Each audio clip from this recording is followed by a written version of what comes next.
प्यारे सभी मित्रों को मेरा प्यार भरा नमस्कार। और आज अपन अपने सेशंस को आगे बढ़ाते हैं, कल की क्लास को आगे रेगुलरली नियमित रूप से चलाते हैं। चलिएगा दोस्तों, कल अपन ने सही नेटवर्क्स के टाइप पढ़ लिए थे। नेटवर्क के दो टाइप थे, एक्टिव नेटवर्क और पैसिव नेटवर्क। ये दोनों टाइप कल अपन ने पढ़ लिए थे। अब अपन थोड़ा आगे बढ़ते हैं। तो कल की क्लास में अगर आपने थोड़ा गौर किया हो तो मैंने बताया था कि एक्टिव नेटवर्क क्या है, जिसमें अगर अपने नेटवर्क में विद्युत स्रोत है तो वो नेटवर्क होगा एक्टिव नेटवर्क, और अगर अपने नेटवर्क में विद्युत स्रोत नहीं है तो वो नेटवर्क होगा अपना पैसिव नेटवर्क। इतना कल अपन ने बात की थी। तो बात विद्युत स्रोत की, तो हेडिंग डालिएगा विद्युत स्रोत, विद्युत स्रोत, इलेक्ट्रिक सोर्स, इलेक्ट्रिक सोर्स। बात आती है विद्युत स्रोत की। विद्युत स्रोत क्या होता है, इलेक्ट्रिक सोर्स क्या होता है, अब इसके बारे में थोड़ा जानते हैं। तो सुनना, इलेक्ट्रिक सोर्स का मतलब क्या है भाई। अपन ने पढ़ा सर्किट में भी, मैंने कहा कि अगर इलेक्ट्रिक सोर्स है, विद्युत स्रोत है, तो अपने धारा प्रवाहित होगी और अपना सर्किट होगा। फिर मैंने नेटवर्क में भी बताया कि भाई अगर इलेक्ट्रिक सोर्स है तो अपना नेटवर्क होगा वो एक्टिव नेटवर्क होगा, अगर इलेक्ट्रिक सोर्स नहीं है तो अपना नेटवर्क पैसिव नेटवर्क होगा। तो आखिरकार ये इलेक्ट्रिक सोर्स है क्या, तो आप सबको पता होगा कि इलेक्ट्रिक सोर्स का मतलब हो गया कि वहां से करंट निकलती है। इलेक्ट्रिक सोर्स से क्या होता है, करंट निकलती है, अर्थात वह युक्ति जो धारा का प्रवाह करती है, वह युक्ति जो धारा का प्रवाह करती है, करंट का फ्लो करती है, उसे क्या कहते हैं, इलेक्ट्रिक सोर्स कहते हैं। जैसे कि इलेक्ट्रिक सोर्स के रूप में एक एग्जांपल है अपनी बैटरी। अपनी जो बैटरी है वो क्या है, एक इलेक्ट्रिक सोर्स है, एक विद्युत स्रोत है। क्यों? क्योंकि यह क्या करती है, करंट का फ्लो करती है, अर्थात करंट आई अपन को देती है। तो लिखिएगा परिभाषा, इलेक्ट्रिक सोर्स विद्युत स्रोत, और इसमें परिभाषा लिखिएगा, वह युक्ति जो धारा का प्रवाह करती है, वह युक्ति जो धारा का प्रवाह करती है विद्युत स्रोत कहलाती है, विद्युत स्रोत कहलाती है। देखिए, अब अपने विद्युत जो स्रोत हैं, ये विद्युत स्रोत भी दो टाइप के होते हैं। It's is two types. जो अपना विद्युत स्रोत है, धारा स्रोत है, ये कितने प्रकार के होते हैं, दो प्रकार के होते हैं, जिनमें पहला होता है करंट सोर्स। एक तो होता है करंट सोर्स,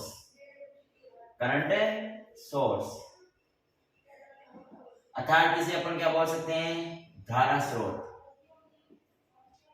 करंट सोर्स को हिंदी में क्या बोलेंगे, धारा स्रोत। और दूसरा क्या होता है, वोल्टेज सोर्स। दूसरा क्या होता है, वोल्टेज सोर्स, जिसे अपन हिंदी में बोलेंगे वोल्टता स्रोत, जिसे अपन हिंदी में क्या बोलेंगे, वोल्टता स्रोत। अपना विद्युत स्रोत क्या होगा, जो धारा का फ्लो करता है, या जो जिसमें से धारा क्या होती है, प्रवाहित करती है। और विद्युत स्रोत दो प्रकार के हो गए, एक हो गया अपना करंट सोर्स, दूसरा हो गया अपना वोल्टेज सोर्स। अब देखते हैं, दोनों का ही काम क्या है भाई। करंट सोर्स और वोल्टेज सोर्स की बात करें तो दोनों का ही काम है पावर को देना, दोनों ही देंगे तो करंट ही, क्योंकि बात कर रहे हैं विद्युत स्रोत की, और विद्युत स्रोत का सीधा सा काम है अपन को करंट देना, अपन को पावर को देना। तो भाई इलेक्ट्रिक सोर्स के दो टाइप हो गए, करंट सोर्स, वोल्टेज सोर्स। दोनों ही सोर्स देंगे तो पावर ही, लेकिन इनमें दोनों में अंतर क्या होता है इनके बारे में देखते हैं। तो करंट सोर्स के बारे में बात करें तो करंट सोर्स का साइन कुछ इस प्रकार से होता है।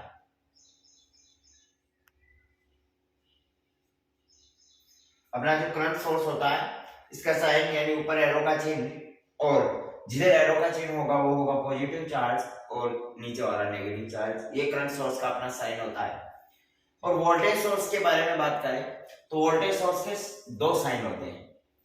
एक कुछ इस प्रकार से होता है और एक कुछ इस प्रकार से होता है। जो बैटरी का साइन अपन लेते हैं ये, तो आप कहोगे इसमें दो साइन कैसे? तो देखो ये जो साइन है ना ये डीसी करंट के लिए है। वोल्टेज सोर्स में ये जो बैटरी वाला जो साइन है ना, दो डंडियां जिसमें लगी है, ये तो डीसी करंट के लिए है और ये वाला जो साइन है ये एसी करंट के लिए है। इसलिए ये दो अलग अलग प्रकार से आप किसी भी साइन से आप इस सर्किट को पूरा कर सकते हैं। दोनों ही कंडीशन में अपना वोल्टेज सोर्स के लिए जो सर्किट बनेगा वो सही होगा। अब बात करते हैं कि करंट सोर्स और वोल्टेज सोर्स इन दोनों में फर्क क्या है। तो सुनना, इन दोनों से पहले दो चीजें समझो। इन दोनों से पहले दो चीजें समझते हैं। एक चीज आपको समझ में आ गई होगी कि इन दोनों का ही काम क्या है, करंट को देना। दोनों का ही काम क्या है, वोल्टेज स्रोत की बात हो या धारा स्रोत की बात हो, दोनों का ही काम तो क्या है मेरे भाई, करंट को देना, पावर को देना। अब सुनो, अब दो चीजें क्लियर करते हैं। एक तो होता है, एक आएगा आंतरिक प्रतिरोध। एक वर्ड आता है आंतरिक प्रतिरोध, इंटरनल रेजिस्टेंस, आर इन से अपन दर्शाएंगे। एक वर्ड आता है आंतरिक प्रतिरोध, इंटरनल रेजिस्टेंस, जिसे आर इन से दर्शाएंगे। और एक आता है लोड प्रतिरोध या लोड प्रतिबाधा, दोनों ही वर्ड मिलेंगे। एक आता है लोड प्रतिरोध। अगर लोड प्रतिरोध की बात करें तो उसे अपन आरएल से लिख देंगे और लोड प्रतिबाधा की बात करें तो उसे अपन जेडएल से लिख देंगे। अगर लोड प्रतिबाधा अगर शब्द आए तो उसे अपन जेडएल से लिख देंगे। आगे तो अपन बात करेंगे कि प्रतिरोध और प्रतिबाधा और प्रतिघात, ये तीन चीजें देखेंगे अभी थोड़ी देर में, तब आपको और क्लियर हो जाएगा कि प्रतिरोध और प्रतिबाधा में डिफरेंस क्या है। लेकिन यहाँ पे थोड़ा चीज समझो जिससे कि ये दोनों सर्किट आपको आसानी से क्लियर हो जाए। बात करूं आंतरिक प्रतिरोध और लोड प्रतिरोध, इन दोनों में क्या फर्क होता है। इस वक्त मैं लोड प्रतिबाधा तो सिर्फ साइन को समझाने के लिए मैंने लोड प्रतिबाधा यूज लिया है, बल्कि इन दोनों का महत्व समझो। यहाँ पे दो चीजें दी गई हैं। एक दिया गया है इंटरनल रेजिस्टेंस, आंतरिक प्रतिरोध, और एक चीज दी गई है लोड रेजिस्टेंस, लोड प्रतिरोध। सुनना दोस्त, ध्यान से सुनना। आंतरिक प्रतिरोध और लोड प्रतिरोध दोनों में फर्क क्या है। तो जो अपना आंतरिक प्रतिरोध होता है ना, ये तो अपने बैटरी का ही क्या होता है, प्रतिरोध होता है। यानी अपन जो सोर्स ले रहे हैं, चाहे इस सोर्स के बारे में बात करें या इस सोर्स के बारे में बात करें, जो इंटरनल रेजिस्टेंस है वो इस बैटरी का ही रेजिस्टेंस होता है, यानी बैटरी के अंदर ही होता है। जैसे अपन ये बैटरी ले रहे हैं, जैसे ये करंट सोर्स है और करंट सोर्स में मैंने इंटरनल रेजिस्टेंस जोड़ दिया, ये दो सिरे निकाल दिए। इसके बाद अपन आगे कोई भी युक्ति जोड़ेंगे वो इसके बाद जोड़ेंगे, यानी बैटरी के अंदर ही क्या होता है, इंटरनल रेजिस्टेंस होता है। तो बैटरी का अंदर का जो प्रतिरोध होता है ना, बैटरी का खुद का जो प्रतिरोध है, ये बैटरी का खुद का अंदर का जो प्रतिरोध है उसे तो कहते हैं अपन आंतरिक प्रतिरोध।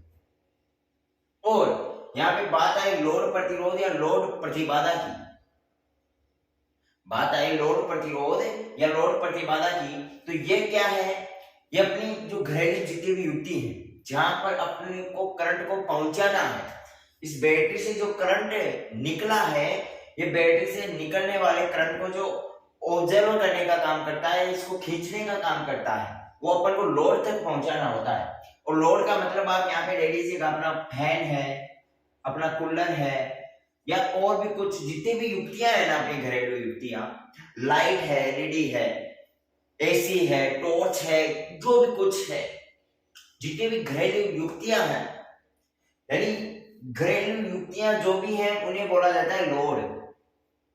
ये लोड शब्द याद रखना है। फिर प्रतिरोध आए या प्रतिबाधा, दोनों एक ही चीज है।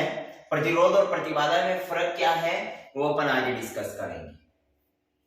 अब सुना, आंतरिक प्रतिरोध का मतलब है बैटरी का खुद का अंदर का प्रतिरोध। जो अपन सोर्स ले रहे हैं इसका खुद का प्रतिरोध होता है। बैटरी का कुछ ना कुछ खुद का प्रतिरोध होता है और वो प्रतिरोध ही क्या कहलाता है, आंतरिक प्रतिरोध कहलाता है। और लोड प्रतिरोध का मतलब क्या हो गया कि इस बैटरी से निकलने वाली धारा को अपन कहां पहुंचा रहे हैं, या इस बैटरी से निकलने वाली धारा जहां पे जाकर के रुकेगी, या जहां इस बैटरी से निकलने वाली धारा को ऑब्जर्व किया जाता है वो होता है लोड। और बैटरी से निकलने वाली धारा को ऑब्जर्व कौन करेगा, अपनी लगी युक्तियां, जैसे कि पंखा है, कूलर है। अरे भाई ट्रांसफार्मर से लाइट आ रही है अपने घरों में, तो उस लाइट को वितरित वो किस में हो रही है, वो लाइट किस किस में यूज हो रही है, तो आप बोलोगे अपनी घरेलू युक्तियां है, फ्रिज है, जितने भी चीजें हैं ना, फ्रिज है, कूलर है, पंखा है, एलईडी है, अरे भाई बहुत सारी चीजें हैं, उनमें ये क्या होती है, यूज होती है। तो इन दो चीजों में आपको समझ में आया होगा कि लोड और आंतरिक इन दोनों में क्या फर्क है। अब देखो, अब आपको धारा स्रोत और वोल्टता स्रोत में अंतर समझना है। तो आप विद्युत स्रोत की डेफिनेशन लिख ली, उसमें अब लिखिए 2 टाइप्स डाल लीजिएगा, और 2 टाइप्स में फिर पहला डाल लीजिएगा धारा स्रोत और दूसरा डाल लीजिएगा वोल्टता स्रोत।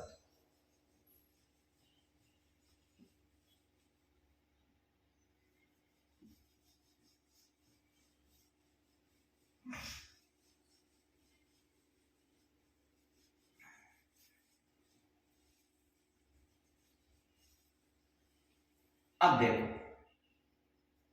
इसी प्रकार से डाल लीजिए। अब सुनिए, अब अपन बात करते हैं करंट सोर्स और वोल्टेज सोर्स दोनों में अंतर की।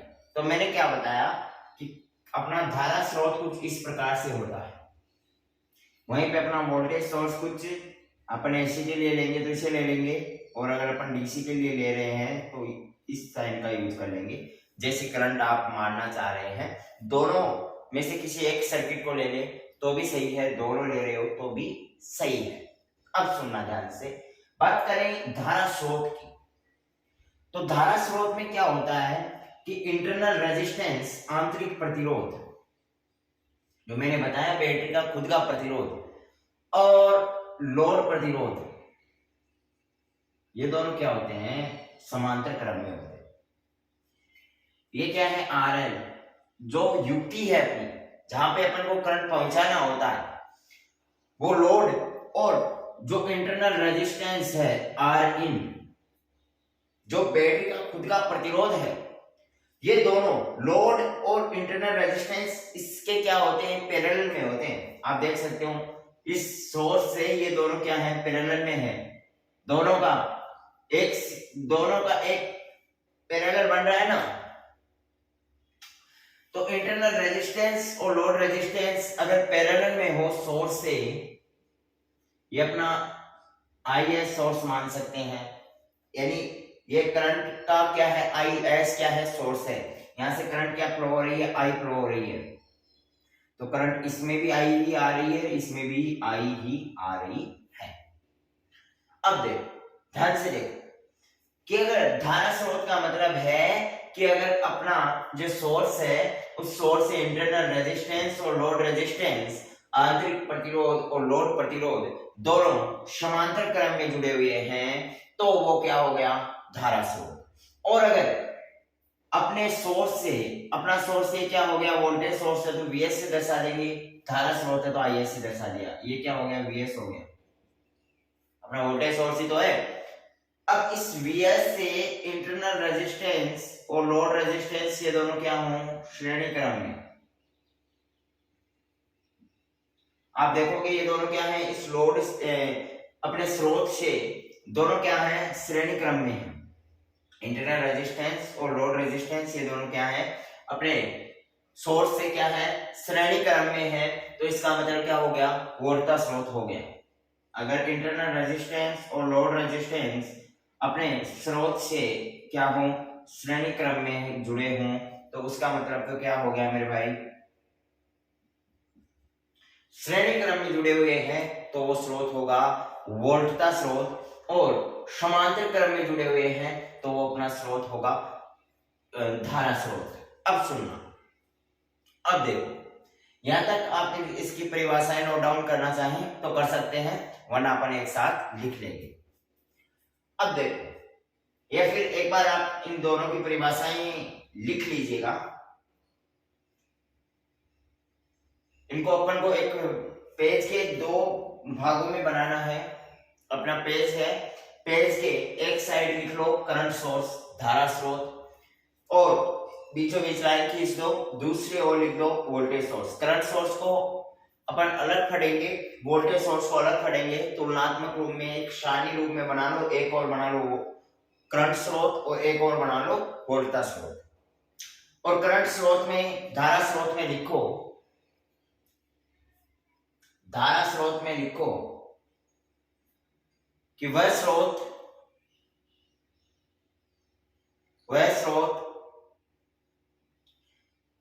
जिससे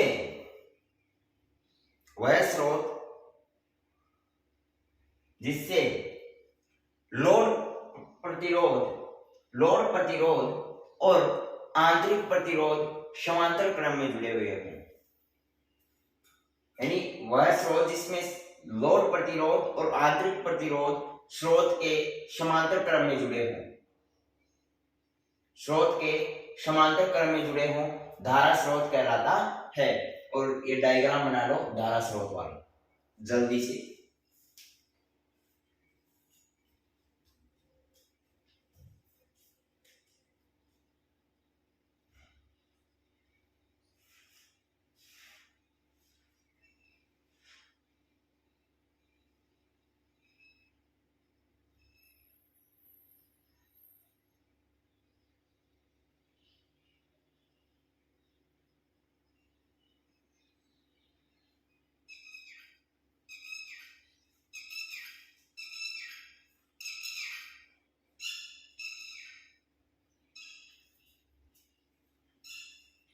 क्या डेफिनेशन लिखी कि वह विद्युत स्रोत या वह स्रोत जिसका आंतरिक प्रतिरोध लोड प्रतिरोध के साथ क्या हो, समांतर क्रम में जुड़ा हो, जिसका आंतरिक प्रतिरोध लोड प्रतिरोध के साथ क्या हो, समांतर क्रम में जुड़ा हो, धारा स्रोत कहलाता है। अब मैं दूसरी चार्ट में दूसरी ओर वोल्टता स्रोत डालो, और वोल्टता स्रोत में लिखो, ये डायग्राम बना लिया, वोल्टता स्रोत में लिखो कि वह विद्युत स्रोत जिसका आंतरिक प्रतिरोध, वह विद्युत स्रोत जिसका आंतरिक प्रतिरोध लोड प्रतिरोध के साथ श्रेणी क्रम में जुड़ा हो, वह विद्युत स्रोत जिसका आंतरिक प्रतिरोध लोड प्रतिरोध के साथ क्या हो, श्रेणी क्रम में जुड़ा हो। अगर श्रेणी क्रम में जुड़ा हुआ है तो वो क्या हो जाएगा, वोल्टता स्रोत हो जाएगा, और अगर समांतर क्रम में जुड़ा है तो वो धारा स्रोत हो जाएगा। यहां से आपको ये दोनों डायग्राम बना लेने हैं, दोनों डायग्राम बना लेने हैं, वोल्टता स्रोत के भी और धारा स्रोत के भी।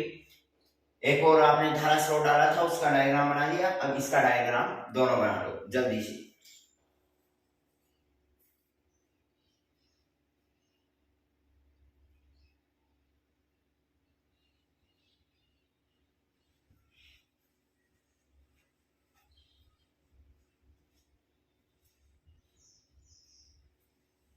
अब देखो, यहां तक आपको समझ में आया होगा धारा स्रोत क्या है और वोल्टता स्रोत क्या है। अब देखिए, अब अपना जो करंट सोर्स है ना, ये भी दो प्रकार का है। करंट सोर्स भी दो प्रकार का है, वोल्टेज सोर्स भी दो प्रकार का है। करंट सोर्स भी कितने प्रकार का है, दो प्रकार का है। करंट सोर्स दो प्रकार का है, एक आइडियल करंट सोर्स है और एक रियल करंट सोर्स। यानी एक तो आदर्श धारा स्रोत और एक वास्तविक धारा स्रोत। एक तो कौन सा है, आदर्श धारा स्रोत, वास्तविक धारा स्रोत। और वोल्टेज सोर्स कितने प्रकार का है, दो प्रकार का, आदर्श वोल्टता स्रोत, आदर्श वोल्टता स्रोत और वास्तविक वोल्टता स्रोत। आदर्श वोल्टा स्रोत, वास्तविक वोल्टा स्रोत, आदर्श धारा स्रोत, वास्तविक धारा स्रोत। अब देखिएगा इन के टाइप्स को भी जानते हैं। जहां पे अपन ने धारा स्रोत देखा था वहां अब देखिएगा धारा स्रोत और धारा स्रोत के दोनों अलग अलग टाइप्स के बारे में जानेंगे। फिर अपन वोल्टा स्रोत को अपन ने देख लिया, अब वोल्टा स्रोत के दोनों अलग अलग टाइप्स के बारे में जानेंगे। अगर एक टाइप समझ में आ गया दूसरा अपने आप आने वाला है। जिस प्रकार से इसमें आपने धारा स्रोत में देखा तो ये दोनों क्या है, पैरेलल में है, ये दोनों क्या है, सीरीज में है। इसी प्रकार से हम देखते हैं आगे। तो धारा स्रोत के जहां पे आपने धारा स्रोत डाला था वहां पे लिख दो इट इज टू टाइप्स से, दो प्रकार के होते हैं। उस सारणी में लिख दो। अब देखो इस प्रकार से बना लेनी है सारणी, किस प्रकार से बनानी है वो देखो।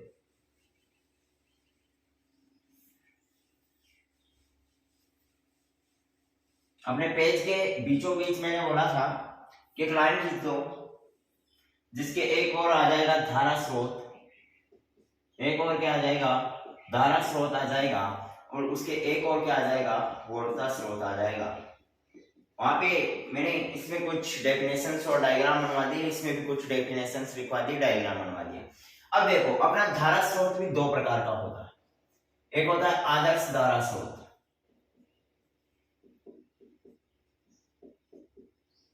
और एक होता है वास्तविक धारा स्रोत।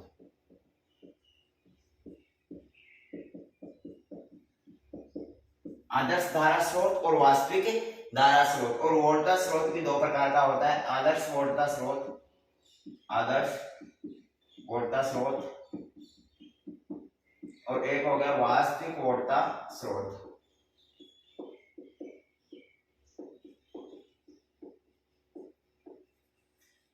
आदर्श धारा स्रोत इसको अपन बोल देंगे आइडियल करंट सोर्स, और इसको अपन बोल देंगे रियल करंट सोर्स, और इसे भी अपन बोल देंगे आइडियल वोल्टेज सोर्स, और इसे बोल देंगे रियल वोल्टेज सोर्स। यहां तक कंप्लीट।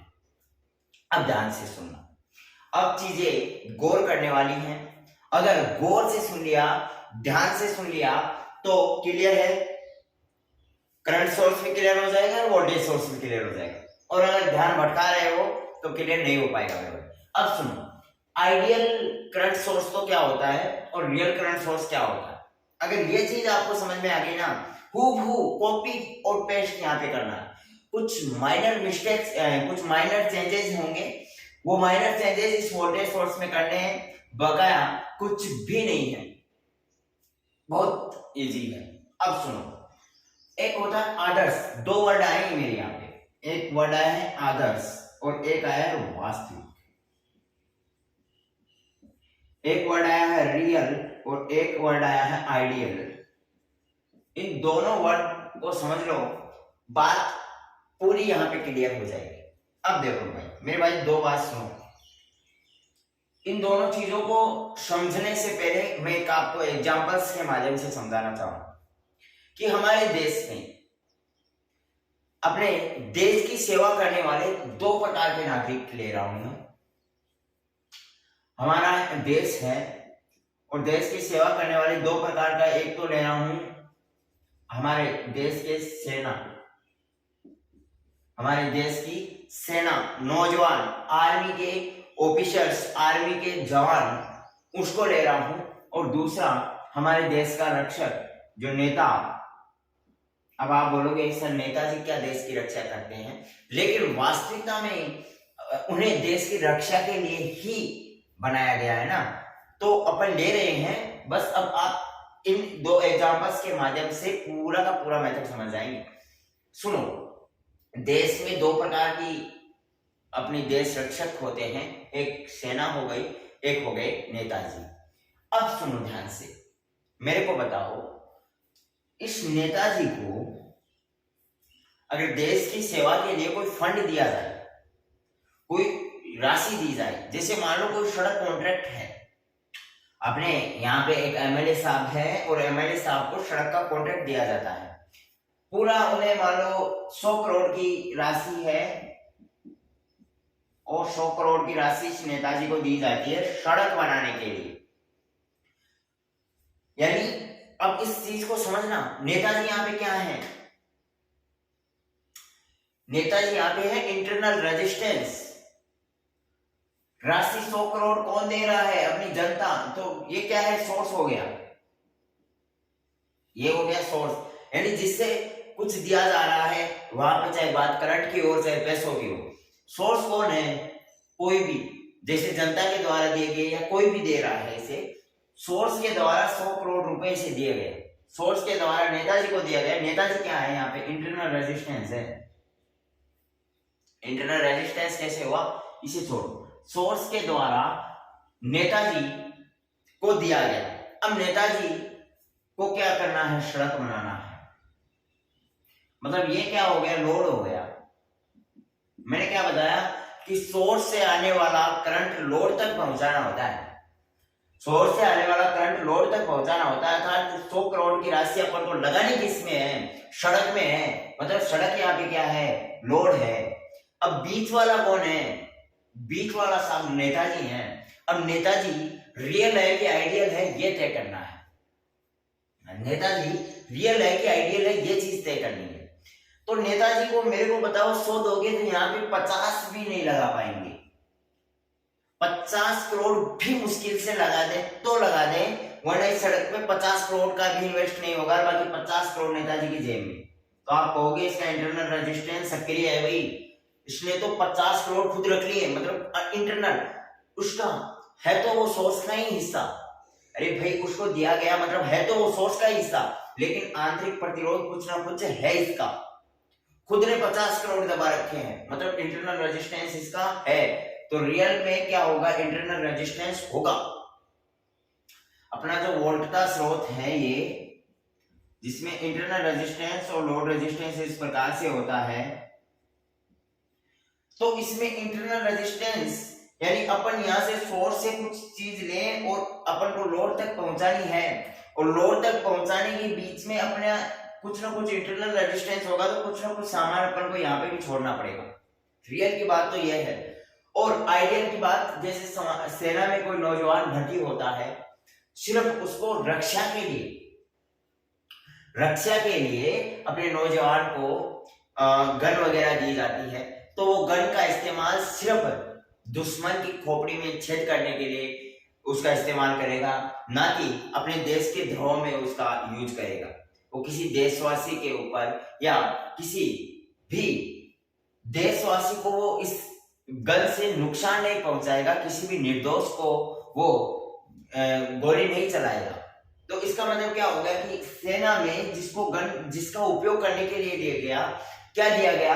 गन दिया गया, और उसका उपयोग वो डायरेक्ट लोड पे कर रहा है। लोड कौन है यहाँ पे? यहाँ पे दुश्मन, विद्रोही क्या है? लोड है। और जितनी गन की गन सारी गोलियां वो किसके ऊपर चलाएगा भाई? दुश्मन पे चलाएगा। इसके अलावा वो अपने देशवासी पे नहीं चलाएगा। तो यहाँ पे देशवासी क्या होगी? इंटरनल रेजिस्टेंस उन पे नहीं चला रहा है, तो इंटरनल रेजिस्टेंस इसमें नहीं होगा। किसमें नहीं होगा? आदर्श वाले में। अर्थात अपना सेना का नौजवान एक आदर्श पुरुष है, जिसके अंदरूनी मन में कोई कलंक की भावना नहीं हो, कोई देशद्रोह की भावना नहीं हो। वो तो हो गया अपना सेना, जो भी अपनी बटालियन है, जैसा भी कोई ऑफिसर है, अपना आर्मी नौजवान ले लीजिएगा, कोई भी ले लीजिएगा वो। तो इस एग्जांपल्स को आपने समझा होगा। अब देखो इस एग्जांपल्स के माध्यम से अब इसे समझने का प्रयास करते हैं। अब देखते हैं।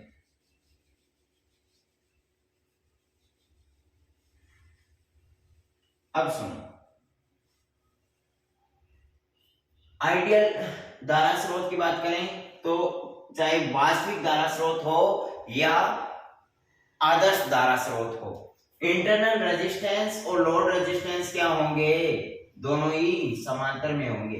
बात जहां पे धारा स्रोत वर्ड आ गया ना, वहां पे बस आपको ध्यान में आ जाना चाहिए कि इंटरनल रेजिस्टेंस और लोड रेजिस्टेंस क्या होंगे? आपस में समांतर क्रम में होंगे, और ये क्या हो गया? आईएस हो गया। बात जहां पे धारा स्रोत की आ जाए, वहां पे वर्ड आ जाना चाहिए, आपके माइंड में आ जाना चाहिए कि इंटरनल रेजिस्टेंस और लोड रेजिस्टेंस क्या होंगे? अपने स्रोत से, अपने विद्युत स्रोत से ये क्या होंगे? समांतर क्रम में होंगे। अर्थात विद्युत स्रोत का जो आंतरिक प्रतिरोध होगा वो लोड प्रतिरोध से क्या होगा? समांतर क्रम में होगा। और यहां पर भी क्या होगा, समांतर क्रम में ही होंगे। अब देखो ये अपना लोड और ये इंटरनल, ये आई एस हो गया, ये माइनस ये प्लस, दोनों में ही करंट जा रही है। तो बताओ यहां पे भी करंट जाएगी, यहां पर भी करंट जाएगी। अब देखो, अब यहां से एक सोच सुनो, मैंने क्या बताया, आइडियल का मतलब इंटरनल रेजिस्टेंस नहीं होना चाहिए, अर्थात आप आइडियल पुरुष कब कहलाओगे, जितना फंड आपको दिया गया है उतना का उतना आप पूरा पहुंचाएं। जितना देश के लिए आपको फंड दिया गया है उतना का उतना अगर देश की सेवा में आपने लगाया तो आप एक आइडियल पुरुष हैं। और अगर उसमें से बीच में से कुछ ना कुछ खा लिया, बीच में से कुछ ना कुछ आपने हजम कर लिया, तो फिर आप क्या आ जाएंगे, वास्तविक चेहरा आपका सामने आ जाएगा। मीडिया के सामने आए या मेरे सामने, बात एक ही है। अब सुनना, इंटरनल रेजिस्टेंस और लोड रेजिस्टेंस का क्या महत्व है। अब देखो, यानी आदर्श की बात करूं, आदर्श का मतलब क्या हो गया कि यहां से जितना भी करंट निकला वो पूरा का पूरा लोड पर पहुंच जाना चाहिए। यानी इस अपने स्रोत से चाहे 2 एम्पियर का करंट अगर स्रोत से निकला है और अगर 2 एम्पियर का 2 एम्पियर पूरा का पूरा अपने 2 एम्पियर पूरा लोड पर पहुंच रहा है, तो वो क्या हो गया, अपना एक आदर्श स्रोत हो गया, एक आदर्श धारा स्रोत हो गया, या अपना एक आदर्श वोल्टा स्रोत हो गया। बस आदर्श स्रोत हो गया कि जितना अपन ने यहां से अपनी धारा निकली उतनी की उतनी पूरी लोड को मिल रही है। यानी 2 एम्पियर की धारा निकली मेरी बैटरी से और यहाँ पे लोड के रूम में मानो मैंने फैन लगा रखा है, तो 2 एम्पियर का 2 एम्पियर पूरा फैन को मिल रहा है, इसका मतलब वो आदर्श धारा स्रोत है। और अगर उस 2 एम्पियर में से कुछ करंट वो बैटरी के आंतरिक प्रतिरोध में चला जाएगा, जैसे मान लो 0.5 एम्पियर ये बैटरी का आंतरिक प्रतिरोध हजम कर ले और फिर 1.5 एम्पियर यहाँ पे पहुंच रहा है, तो मतलब वो क्या हो गया, रियल सोर्स हो गया। फिर रियल करंट सोर्स के बारे में बात करें या रियल वोल्टेज सोर्स के बारे में बात करें, वो अपना क्या हो गया, रियल सोर्स हो गया। ये रियल सोर्स हो गया और ये क्या हो जाएगा, आइडियल सोर्स हो जाएगा। आई बात समझ में। अब सुन, तो यहाँ पे क्या होगा, आदर्श धारा स्रोत मतलब यहाँ पे करंट नहीं पहुंचना चाहिए, आई का मान यहाँ पे क्या होगा, 0 होगा। अब देखो, यानी यहां पे करंट नहीं पहुंचना चाहिए। आइडियल का मतलब क्या हो गया कि करंट इस इंटरनल रेजिस्टेंस वाले में करंट नहीं पहुंचना चाहिए। जितना का जितना मेरा करंट यहां सोर्स से मतलब आई करंट निकला है, तो आई का आई करंट लोड पर पहुंचना चाहिए भी। वो फिर 2 एम्पियर का है तो 2 एम्पियर पहुंचना चाहिए, 10 एम्पियर 20 एम्पियर कितना भी पहुंचे, लेकिन सोर्स को मैंने जितना चार्ज किया है उतना का उतना पूरा लोड को मिलना चाहिए। अर्थात इसमें जो बैटरी का आंतरिक प्रतिरोध है इसमें करंट का मान क्या होना चाहिए, 0 होना चाहिए। बैटरी के आंतरिक प्रतिरोध में करंट का मान कितना होना चाहिए, 0 होना चाहिए। अब देखो यहाँ पे I का मान 0 हो गया, तो इंटरनल रेजिस्टेंस का मान क्या होगा, तो ओम का नियम देखो, ओम का नियम क्या होता है, ओम का नियम होता है V = IR। अब अपन को यहां से अगर I का मान 0 हो तो प्रतिरोध का मान क्या होगा, ये चाहे आंतरिक प्रतिरोध हो या लोड प्रतिरोध, अपन बात सिर्फ प्रतिरोध की कर रहे हैं, तो R क्या हो जाएगा, V/I हो जाएगा। अब बताओ I यहाँ पे अपना क्या है, 0 है, तो R का मान क्या हो जाएगा, V/0। अर्थात अगर किसी संख्या में अगर अपन 0 का भाग देते हैं तो वो संख्या क्या हो जाती है, इन्फिनिटी हो जाती है। अर्थात यहाँ पे Rin का मान कितना आ जाएगा, इन्फिनिटी आ जाएगा। Rin का मान कितना आ जाएगा, इन्फिनिटी आ जाएगा। अर्थात प्रतिरोध का मान अनंत आ गया, इस प्रतिरोध का मान अनंत आ गया। मेरे को बताओ प्रतिरोध का काम क्या होता है, तो प्रतिरोध का काम होता है धारा के मार्ग में बाधा उत्पन्न करना, धारा को रोकना। प्रतिरोध का काम क्या होता है, धारा को रोकना। जैसे यहां से मेरी धारा आ रही है तो इस प्रतिरोध का काम है इस धारा को रोकना, एक स्पीड ब्रेकर के रूप में ये प्रतिरोध यूज में आता है। अर्थात ये प्रतिरोध इसका जितना मान होगा वो इतनी धारा को ये क्या करेगा, कंजर्व करेगा, बाकी बची धारा को जाने देगा। मेरे को बताओ प्रतिरोध का मान यहाँ पे अनंत आ गया, जिसकी कोई सीमा ही नहीं है। अनंत कोई नंबर है क्या? अनंत अपन को पता ही नहीं कितना है, तो ये क्या यहाँ से धारा जा पाएगी क्या? आप कहोगे नहीं जा पाएगी भाई। यहाँ पे इंटरनल रेजिस्टेंस का मान अनंत आ गया। अगर इंटरनल रेजिस्टेंस का मान यहाँ पे 0 आ जाता तो अपन बोल देते भाई इंटरनल रेजिस्टेंस का मान 0 आ गया, मतलब इस प्रतिरोध का कोई मतलब ही नहीं है, अर्थात अपनी धारा वो आई है वो क्या होगी? फ्लो होगी। धारा क्या होगी? जाएगी। अब मेरे को बताओ ये अगर यहाँ पे इंटरनल रेजिस्टेंस इंफिनिटी आ गया तो धारा तो जा ही नहीं पाएगी, धारा तो जा ही नहीं पाएगी इसके अंदर से। तो इसका मतलब क्या हो गया? इसका मतलब क्या हो गया कि जितना का जितना करंट अपने सोर्स से निकला है उतना का उतना करंट लोड को मिलेगा। अब देखो रियल धारा स्रोत में क्या होता है, रियल धारा स्रोत को देखो। रियल धारा स्रोत का मतलब है कि भाई वही नेताजी वाला काम है। रियल धारा स्रोत में वही नेताजी वाला काम है कि जितना आप सोर्स से दोगे अपन कुछ तो रखेंगे। अपन को 100 करोड़ देंगे, 100 करोड़ आप दोगे तो अपन 20-25 करोड़ तो रखेंगे भाई, अपना गुजारा नहीं चलता। मैंने बताया कि सड़क कॉन्ट्रैक्ट के लिए उन्हें 100 करोड़ दिया गया, 50 खुद रख लिया, 50 सड़क में लगा दिया। तो 50 खुद रखने का मतलब इंटरनल रेजिस्टेंस खुद रख लिया, अर्थात यहाँ पे वो आई का मान 0 नहीं होगा। इंटरनल रेजिस्टेंस में कुछ ना कुछ करंट जाएगी, आई का मान 0 नहीं होगा, अर्थात सोर्स से जितनी करंट निकली है उतनी की उतनी करंट लोड तक नहीं पहुंचेगी। सोर्स से जितनी की जितनी करंट निकली है उतनी की उतनी करंट लोड पर नहीं पहुंचेगी। तो बताओ इंटरनल आई 0 है, 0 नहीं है, तो बताओ आर कितना होगा? तो वही ओम के नियम से आप निकाल सकते हो, V इक्वल टू क्या होता है? आई आर होता है। अपन को आर का मान चाहिए V अपॉन आई।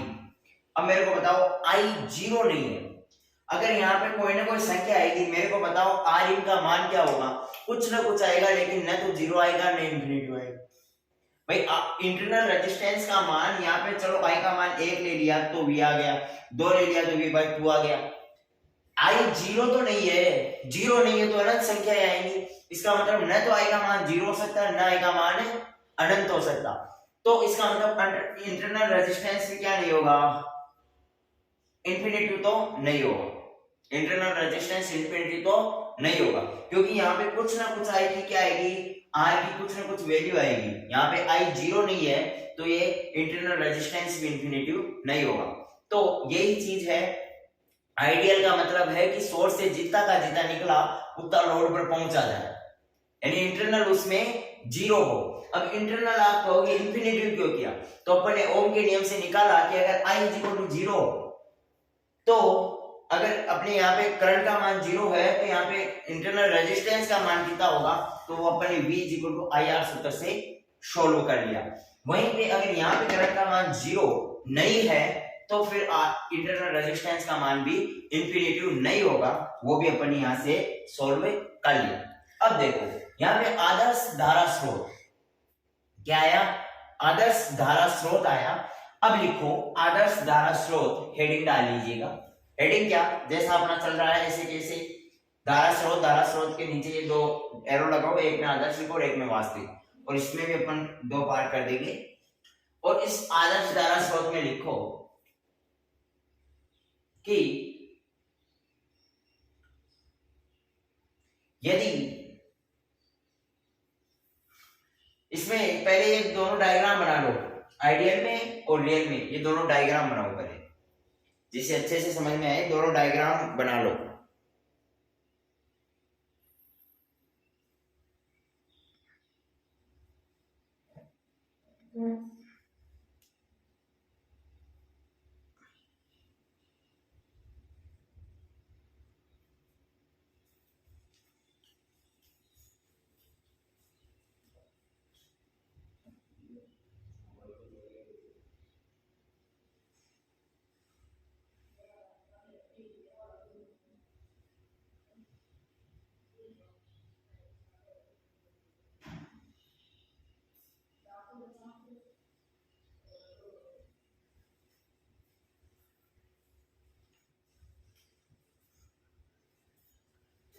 तो चलिएगा लिखेगा आदर्श धारा स्रोत, दोनों चित्र बना लिए। अब इसमें लिखेगा कि वह धारा स्रोत वह धारा स्रोत जिसका आंतरिक प्रतिरोध अनंत हो, वह धारा स्रोत जिसका आंतरिक प्रतिरोध अनंत हो आदर्श धारा स्रोत कहलाता है। वह धारा स्रोत जिसका आंतरिक प्रतिरोध अनंत हो आदर्श धारा स्रोत कहलाता है। और इस रियल वाले में लिखो कि वह धारा स्रोत जिसका आंतरिक प्रतिरोध अनंत न हो, अर्थात internal resistance is not equal to infinity. इस प्रकार से लिख दो, इसको कोष्टक में डाल के लिख दो अनंत हो, इसका मतलब इंटरनल रेजिस्टेंस अनंत हो, और इसको कोष्टक में लिख दो internal resistance is not equal to infinity. तो वह धारा स्रोत जिसका आंतरिक प्रतिरोध अनंत न हो वो तो वास्तविक धारा स्रोत कहलाएगा, और वह धारा स्रोत जिसका इंटरनल रेजिस्टेंस क्या हो, इंफिनिटी हो, वो आदर्श धारा स्रोत कहलाएगा। यहां तक आपको क्लियर हुआ होगा मेरे भाई, यहां तक आपको क्लियर हुआ होगा। धारा स्रोत का मतलब क्या होगा कि अपना जो वह धारा स्रोत यानी वह विद्युत स्रोत जिसका जो आंतरिक प्रतिरोध है वो लोड प्रतिरोध के साथ समांतर क्रम में जुड़ा हुआ हो, उसे अपन कहेंगे धारा स्रोत। धारा स्रोत दो प्रकार का होता है, आदर्श धारा स्रोत और वास्तविक धारा स्रोत। आदर्श धारा स्रोत का मतलब क्या हो गया कि जितना अपन से लोड से जितना अपने स्रोत से जितना का जितना करंट निकला उतना लोड को पहुंचे। तो आइडियल करंट सोर्स को अपन क्या बोल देंगे, आदर्श धारा स्रोत को अपन क्या बोल देंगे कि अगर अपने इंटरनल रेजिस्टेंस का मान, आंतरिक प्रतिरोध का मान इंफिनिटिव है तो वो अपना हो गया आदर्श धारा स्रोत, और अगर आंतरिक प्रतिरोध का मान इंफिनिटिव नहीं है, अनंत नहीं है, तो वो हो जाएगा अपना वास्तविक धारा स्रोत। यहां तक अपना धारा स्रोत का एक फॉर्मूला फंडा क्लियर है, यहां तक अपना धारा स्रोत क्लियर है। अब बात आती है वोल्टा स्रोत की। तो वोल्टा स्रोत में मैंने क्या बताया था कि वह विद्युत स्रोत जिसका आंतरिक प्रतिरोध लोड प्रतिरोध के साथ श्रेणी क्रम में जुड़ा हो, वह प्रतिरोध या वह विद्युत स्रोत जिसका आंतरिक प्रतिरोध लोड प्रतिरोध के साथ श्रेणी क्रम में जुड़ा हो, अर्थात इसमें जो भी सोर्स होगा, जिसे मैं यहाँ पे एसी सोर्स ले रहा हूं, आप चाहें तो ये डीसी सोर्स भी ले सकते हैं, जैसी आपकी मर्जी वैसा सोर्स ले लीजिएगा। यहाँ पे ये अपना इंटरनल रेजिस्टेंस हो जाएगा, लोड रेजिस्टेंस, ये दोनों क्या होंगे आपस में श्रेणी क्रम में जुड़े होंगे मेरे भाई। और यहाँ पे भी वही चीज, ये इंटरनल रेजिस्टेंस और लोड रेजिस्टेंस आपस में क्या होंगे, श्रेणी क्रम में जुड़े होंगे। ये Vs हो गया माइनस प्लस। अब यहाँ पे Vs यानी V निकलेगा, यहाँ से क्या होगा, वोल्टा स्रोत की बात कर रहे हैं तो यहाँ से वोल्टेज ड्रॉप होगा, यानी अपन यहाँ पे V के ऊपर देख लेंगे। अब देखो वोल्टा स्रोत में वही बात है कि अपने सोर्स से निकलेगा तो करंट ही, लेकिन V के रूप में देखेंगे अपन इसे। कैसे कि आदर्श वोल्टा स्रोत की बात की, यानी यहाँ से जितनी वोल्टा निकली, वोल्टेज स्रोत में क्या होगा कि जितनी वोल्टा अपने स्रोत से निकली उतनी लोड तक पहुंचनी चाहिए। मैंने आदर्श वर्ड यूज में, बस आपको आदर्श और वास्तविक ये दो वर्ड समझ में आ गए ना, तो फिर करंट सोर्स और वोल्टेज सोर्स लगाने से कोई फर्क नहीं पड़ने वाला। आदर्श का मतलब है कि अपन को जितना दिया जाए पूरा का पूरा अगले को संभाल दे, उसमें अपन नहीं रखना चाहिए, अर्थात अपना आंतरिक मन वहां पे दो काम नहीं करना चाहिए। जितना अपन को दिया गया, भाई मेरे को 10 रुपए दिया गया और दे दिया गया फलाने को दे के, अब उसमें एक तो है कि मैं 8 रुपए फलाने को दे के आऊं, एक है 10 के 10 पूरे दे के आऊं, तो 10 के 10 दिए हैं इसका मतलब मैं आदर्श व्यक्ति हूं, और 10 से 8 दिए हैं इसका मतलब मैं वास्तविक व्यक्ति हूं। ये दो वर्ड आपको समझ में आने चाहिए। तो आदर्श का मतलब चाहे फिर वोल्टा स्रोत हो धारा स्रोत हो, जितना का जितना सोर्स से निकला उतना लोड तक पहुंचना चाहिए। 2 वोल्ट निकल रहा है तो 2 वोल्ट का 2 वोल्ट पूरा का पूरा लोड तक पहुंचना चाहिए। तो देखो Vs अर्थात यहाँ पे इंटरनल क्या होना चाहिए, इंटरनल पे नहीं रुकना चाहिए, इंटरनल पे जितनी वोल्टेज इससे निकली है ना उतनी की उतनी लोड तक ही पहुंचनी चाहिए। V की V वोल्टेज इस लोड तक पहुंचनी चाहिए, इंटरनल वाले में 0 होगी। अर्थात अगर इंटरनल में V 0 है तो मेरे को बताओ V इक्वल क्या होगा, IR। अपन को यहाँ पे R का मान चाहिए तो वो क्या हो जाएगा, V/I। V का मान 0 है अर्थात R का मान क्या हो जाएगा, 0 हो जाएगा। अरे भाई यहाँ पे समझो कि अगर V का मान यहाँ पे 0 है ये देखो V का मान अगर यहाँ पे 0 है, V का मान 0 है तो इंटरनल रेजिस्टेंस कितना होगा? तो इंटरनल रेजिस्टेंस अपने यहाँ से निकाला तो 0 आया। तो अगर इंटरनल रेजिस्टेंस 0 है तो अपना आदर्श वोल्टा स्रोत। अब आपको ये दो चीज समझ में आ रही है क्या कि यहाँ पे इंफिनिटी और यहाँ पे 0 क्यों आया? क्योंकि अपन ने यहाँ पे ओम के नियम से धारा का मान कैलकुलेट किया था, वो धारा स्रोत था। अब अपन ने यहाँ से ओम के नियम से वोल्टा का मान कैलकुलेट किया है क्योंकि ये वोल्टा स्रोत है। समझ में आ रही है ना मेरी बात? यहाँ पे वोल्टा का मान कैलकुलेट किया है क्योंकि वोल्टा स्रोत है। यहाँ पे V का मान 0 है तो इंटरनल रेजिस्टेंस भी क्या होगा? 0 होगा। और अगर यहाँ पे देखो V का मान 0 नहीं होगा, और V का मान 0 क्यों नहीं होगा? क्योंकि ये रियल सोर्स है, रियल वोल्टेज सोर्स है। अब मैंने क्या कहा? रियल वोल्टेज सोर्स हो ने रियल धारा स्रोत हो। रियल का मतलब सीधी सी बात है अंदर कुछ ना कुछ दबा के रखेगा। वही नेताजी वाला काम यहाँ पे भी लगा दो कि भाई जितना मेरे को दिया जाएगा उतना मैं पूरा नहीं दूंगा, कुछ ना कुछ रखूंगा किराया। अपन बोलते हैं ना, पहले जब कभी बचपन में छोटे थे अपन से मम्मा कुछ सामान मंगाया करती थी तो कभी किराया दो, तो वो किराया यहाँ पे वास्तविक वोल्टा स्रोत, वास्तविक वोल्टा स्रोत में क्या होगा? किराया लेंगे। समझ रहे हो? यानी कुछ ना कुछ अपना इंटरनल रेजिस्टेंस रखेगा। यानी यहाँ पे भी V का मान 0 नहीं होगा, कुछ ना कुछ वोल्टेज ड्रॉप होगी इस रेजिस्टेंस में। तो मेरे को बताओ यहाँ पे अगर 2 वोल्ट आपने सोर्स से दी है तो यहाँ पे पूरी न जाकर के बहुत कम जाएगी। एक एग्जांपल लीजिएगा कि यहाँ पे मैंने 2 वोल्ट दी है तो मानो 0.5 वोल्ट यहाँ पे इसमें ये रख ली तो यहाँ पे 1.5 वोल्ट ही पहुंचा। जितना सोर्स से निकला करंट उतना लोड पर नहीं पहुंच रहा है, इसका मतलब वो क्या हो गया? वास्तविक स्रोत हो गया। अब बात करें वोल्टा स्रोत की तो वही ओम का नियम लगाओ, ओम का नियम लगाओ V = IR। तो V अगर 0 नहीं है, V अगर 0 नहीं है तो यहाँ से R देखेंगे तो V/I, ये V ≠ 0 यानी V का कुछ ना कुछ मान होगा। तो मेरे को बताओ R भी 0 नहीं होगा ना? V अगर यहाँ पे 1 है या कुछ भी मान होगा, V 0 नहीं है तो यहाँ पे कुछ मान होगा और R का भी कुछ ना कुछ मान निकल कर आएगा, लेकिन 0 तो नहीं आएगा। यहाँ पे R क्या होगा? R internal is not equal to 0। Internal resistance भी क्या नहीं होगा? 0 नहीं होगा। इंटरनल रेजिस्टेंस 0 नहीं होने का मतलब क्या हुआ कि कुछ ना कुछ वोल्टा लेगा।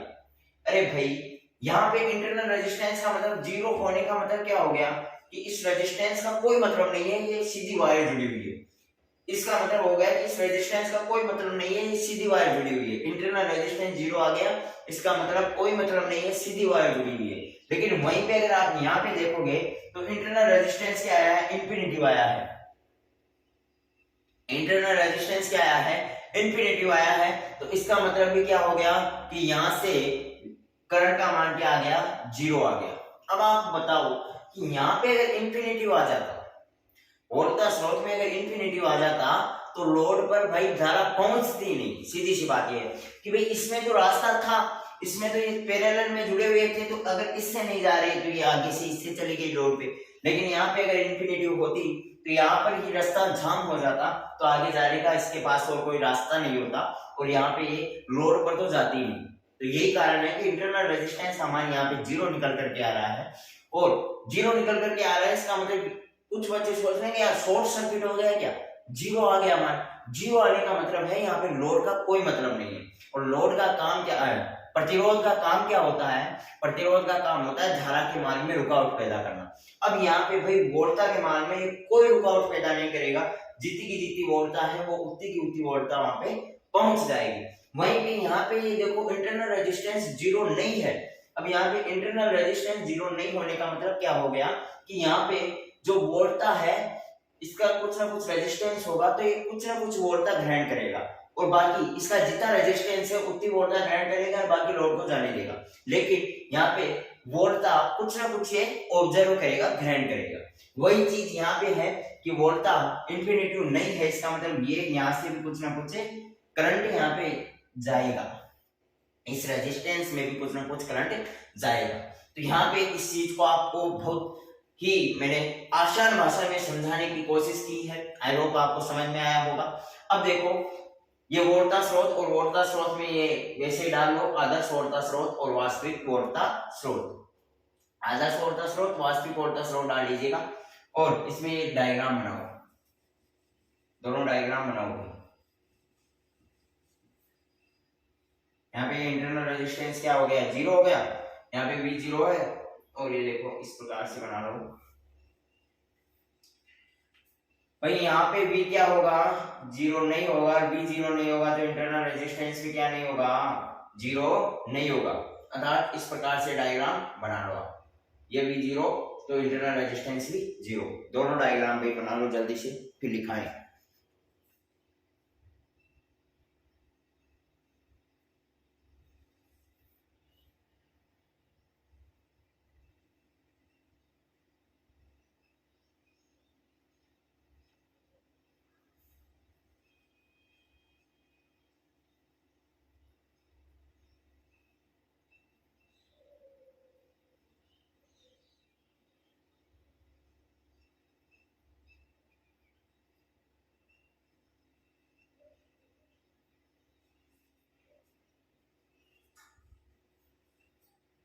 चलिएगा, लिखिएगा वोल्टा स्रोत, हेडिंग डालो, और वहां पे आदर्श वोल्टा स्रोत पहली, इसमें लिखो कि वह वोल्टा स्रोत, वह वोल्टा स्रोत जिसमें आंतरिक प्रतिरोध 0 हो, जिसमें आंतरिक प्रतिरोध का मान 0 हो, अर्थात यहाँ पे कोष्टक में लगा लो इंटरनल रेजिस्टेंस क्या हो, 0 हो, वो तो क्या कहलाता है, आदर्श वोल्टा स्रोत कहलाता है। वह वोल्टा स्रोत जिसमें आंतरिक प्रतिरोध का मान 0 हो, वो क्या होगा, आदर्श वोल्टा स्रोत। वो क्या होगा, आदर्श वोल्टा स्रोत कहलाता है। और इस सेकंड वाले वास्तविक वोल्टा स्रोत में लिखो कि वह प्रतिरोध, वह वोल्टा स्रोत, सॉरी, वह वोल्टा स्रोत जिसमें आंतरिक प्रतिरोध का मान 0 न हो, अर्थात internal resistance is not equal to 0, वह वोल्टा स्रोत, प्रतिरोध यार माइंड में आ रहा है, वह वोल्टा स्रोत जिसका आंतरिक प्रतिरोध का मान 0 न हो, वोल्टा स्रोत कहलाता है। कौन सा वोल्टा स्रोत है, वास्तविक वोल्टा स्रोत। तो ये दोनों चीजें आपको क्लियर हुई होंगी। एक बार पुनः 1 मिनट में दोनों चीजों को रिवाइज करवा रहा हूं, बार बार से रिवाइज करवा रहा हूं, मतलब भूलना नहीं है, रटना नहीं है, सिर्फ समझना है। पूरा का पूरा ओम्स के नियम से पूरा फंडा क्लियर हो गया होगा। आपको दिक्कत आएगी यहाँ पे कि इंटरनल रेजिस्टेंस यहाँ पे इंफिनिटी क्यों लिया और यहाँ पे 0 क्यों लिया। तो ये जैसे अपन ओम का नियम लगाया, तो ओम का नियम अगर यहाँ पे लगाया तो इसमें इंफिनिटी निकल करके आया, जो कि मैंने कैलकुलेशन आपको बता दी है। और अगर इसमें अपन ने ओम का नियम लगाया तो यहाँ पे क्या निकल करके आया, 0 निकल करके आया। वो चीज यहाँ पे हुई। धारा स्रोत का मतलब वह विद्युत स्रोत जिसका जो आंतरिक प्रतिरोध है वो क्या हो, लोड प्रतिरोध से समांतर क्रम में जुड़ा हो। आंतरिक प्रतिरोध लोड प्रतिरोध से अगर समांतर क्रम में जुड़ा हुआ हो तो वो क्या होगा, धारा स्रोत होगा। और वोल्टा स्रोत क्या होगा कि वह धारा स्रोत जिसका जो आंतरिक प्रतिरोध है वो लोड प्रतिरोध से क्या हो, श्रेणी क्रम में जुड़ा हो। लोड प्रतिरोध से क्या हो, श्रेणी क्रम में जुड़ा हुआ हो, वो क्या कहलाएगा, वोल्टा स्रोत कहलाएगा। क्या कहलाएगा, वोल्टा स्रोत कहलाएगा। अब बात आती है कि जो अपना धारा स्रोत है वो भी 2 प्रकार का होता है और वोल्टा स्रोत है वो भी 2 प्रकार का होता है। धारा स्रोत होता है आदर्श धारा स्रोत और वास्तविक धारा स्रोत। धारा स्रोत 2 प्रकार का कौन सा हो गया, आदर्श धारा स्रोत और वास्तविक धारा स्रोत। और वोल्टा स्रोत भी 2 प्रकार का हो गया, आदर्श वोल्टा स्रोत और वास्तविक वोल्टा स्रोत। आदर्श धारा स्रोत का मतलब क्या हो गया कि जितना का जितना अपने यहाँ पे करंट सोर्स से जितना का जितना करंट निकले वो लोड तक पहुंचना चाहिए। अर्थात इंटरनल रेजिस्टेंस का मान इसमें क्या होगा, इन्फिनिटी होगा। और वास्तविक धारा स्रोत का मान कुछ ना कुछ इंटरनल रेजिस्टेंस उसमें रखेगा, जितना का जितना करंट निकलेगा वो पूरा का पूरा लोड पर नहीं पहुंचेगा। अर्थात इंटरनल रेजिस्टेंस यहाँ पे इन्फिनिटी नहीं होगा, इंटरनल रेजिस्टेंस का मान इन्फिनिटी नहीं होगा। ये अपना आदर्श धारा स्रोत हो गया और वास्तविक धारा स्रोत हो गया। अब बात आती है वोल्टा स्रोत। अब बात किसकी आती है? वोल्टा स्रोत की। तो वोल्टा स्रोत में भी दो प्रकार की चीजें हो गई, आदर्श वोल्टा स्रोत, वास्तविक वोल्टा स्रोत। आदर्श वाक्य आते ही आपको आना है कि जितना अपन को मिला उतना पूरा अगले को दे रहा है, अर्थात इसमें सोर्स से जितना का करंट निकलेगा उतना का उतना लोड तक पहुंचना चाहिए। सोर्स से जितना का करंट निकले उतना का उतना लोड तक पहुंचेगा, अर्थात इंटरनल रेजिस्टेंस इसमें क्या होगा? जीरो होगा, आंतरिक प्रतिरोध जीरो होगा। और यहाँ पे सोर्स से जितना का करंट निकले उतना का उतना भी लोड तक नहीं पहुंचेगा, वास्तविक में क्या नहीं होगा? पूरा नहीं पहुंचेगा, कुछ ना कुछ रखेंगे, कुछ ना कुछ रखेंगे, अर्थात internal resistance is not equal to zero. That's it. VS और आरएल के बीच में पूरा का पूरा संबंध, रिलेशन नहीं निकलेगा। तो चलिएगा, आज की क्लास को अपन यहीं पे समाप्त करते हैं, और तब तक के लिए आप पढ़ते रहिएगा, हंसते रहिएगा, मुस्कुराते रहिएगा।